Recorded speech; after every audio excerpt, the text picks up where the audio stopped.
प्रिय सम्मानित देशवासियों, माताओं, बहनों, आज मैं आपको जो जनसंख्या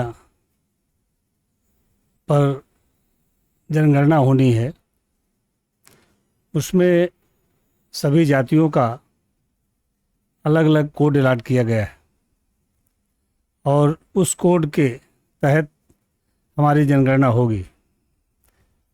हम सब लोग गड़रिया समुदाय के लोग हैं। हमारा कोड जो है उसी कोड पर हमें अपनी काउंटिंग करानी है और हम किसी भी प्रदेश के हों, देश के, वहाँ के जो उप जातियाँ उप नाम से हमें जाने जाते हैं हम लोग, लेकिन जो कोड में आया है वो गड़रिया है। गड़रिया के कोड पर अपने परिवार के सभी लोगों की योग्यता, वो क्या करते हैं, कितने एज के हैं, कितने महिला हैं, कितने पुरुष हैं और हमारी परफेक्ट उम्र क्या है, वो सब उनको बताना है और काउंटिंग भी देखनी है कि हमारी काउंटिंग सही हो रही कि नहीं।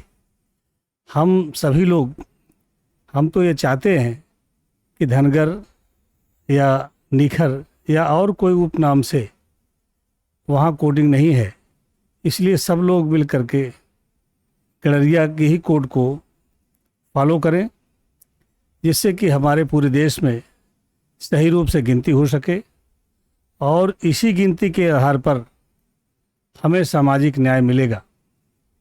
और सामाजिक न्याय के तहत हम लोग जब अपने अधिकारों की चर्चा करेंगे तो वो संख्या निर्धारित होती है। उसी संख्या के आधार पर हमें अधिकार संविधान के तहत मिलेगा। सामाजिक न्याय ही हमारा एक सबसे बड़ा मिशन है, जो जिसकी आबादी जितनी संख्या है उतने उसको अधिकार मिलने चाहिए। आज देश में धर्म के आधार पर सत्ता हथियाने का काम हो रहा है, लेकिन हमें ये गर्व से कहना चाहिए कि हम भारतीय हैं और भारतीय रहेंगे। भारतीय होकर पैदा हुए थे। धर्म तो एक पूजा पद्धति है जो अपने अपने घरों में हम अपने ढंग से अपनी पूजा करते हैं, वो चाहे जिस भी धर्म के लोग हों। लेकिन सत्ता परिवर्तन के लिए आज हमको जो एक अवसर मिल रहा है जाति जनगणना के लिए, हमें उसमें बढ़ चढ़ करके हिस्सा लेना है। उसी के तहत हम ये महसूस कर सकते हैं कि हमारे देश में, हमें जान सकते हैं कि हमारे देश में बहुत सारी जातियां हैं। उन जातियों को हम कैसे न्याय दिला सकते हैं, ये हमें आगे आना पड़ेगा।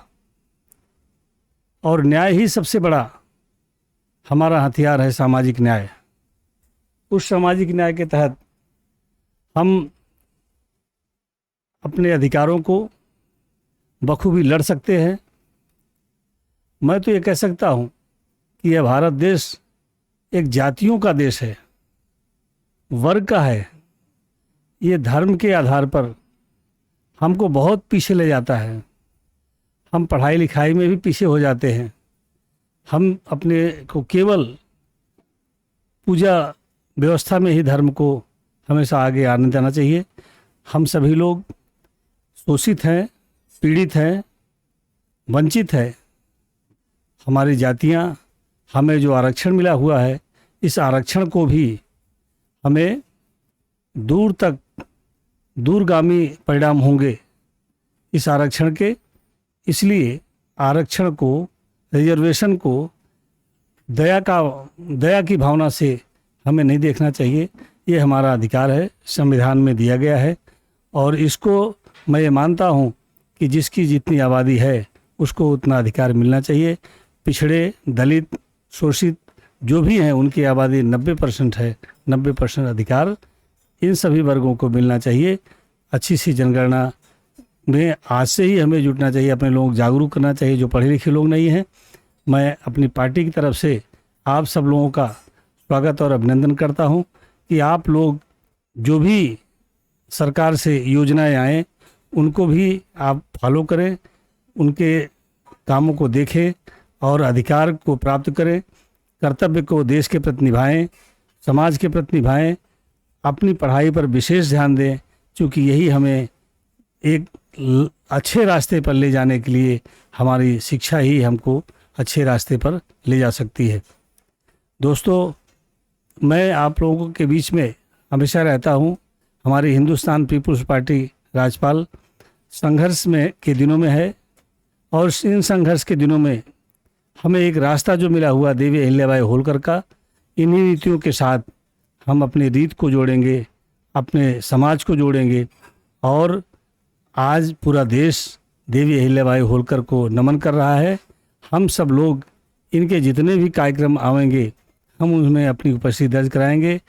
हमें आने वाले समय में फिल्म भी इनके ऊपर बनेगी, मेला भी इनके ऊपर लगेगा, और इनके ऊपर बहुत सारे कार्यक्रम होंगे।